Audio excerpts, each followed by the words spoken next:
Бастапқыда қалың тұман көзін байлап түк көрмеді. Біртіндеп екі жақта бағаналар пайда бола бастады. Әлдебір жол үстінде колонна арасында тұр екен. Ми түстес сұрғылт биік бағаналарға көкшіл жылтыр әшекей сепкендей көрінді. Көзге түспеуді жөн көрген елес құсап тұман сейілді. Енді нақты пішін пайда болды. Қатты, төрт бұрышты зат. Ғимарат екен. Шіркеу немесе шағын супермаркетке жете қабыл.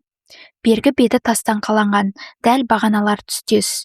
Үлкен ағаш есігі бар, өрнекті шатырының өзі жай ғимарат емесін тұспалдап тұрғандай. Маңдайшасына алып сағат ілінген Рим цифрларымен жазылған уақыт қазір дәл түн ортасын көрсетіп тұр. Ғимарат қабырғасында доға тәрізді иілген тас терезелер бір-бірінен бірдей қашықтықта тізіліпті. Нора бірінші қарағанда 4 терезе көргендей еді, сәлден соң 5-еуін санады.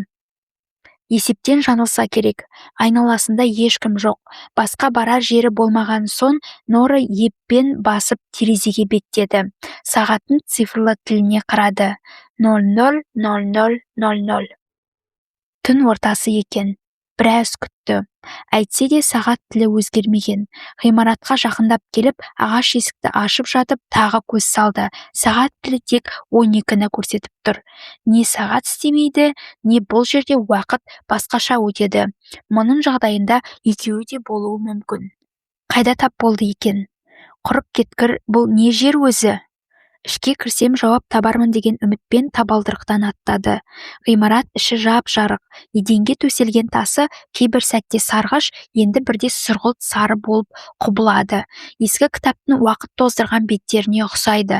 Сырттан көрінген терезелер ішке кіргенде жоқ болып кетті.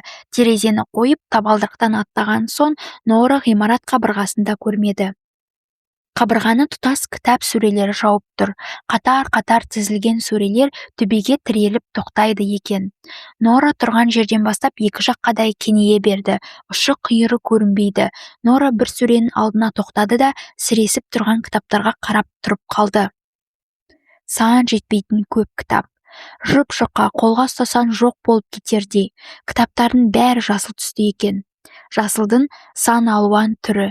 Біреуге балшық түстес күңгірт жасыл, енді бірі ашық жасыл, кейбірі зүбәр жаттай жылтыраған жап жасыл, басқалары жазғы күнгі көгал тәрізді сүйкімді жасыл.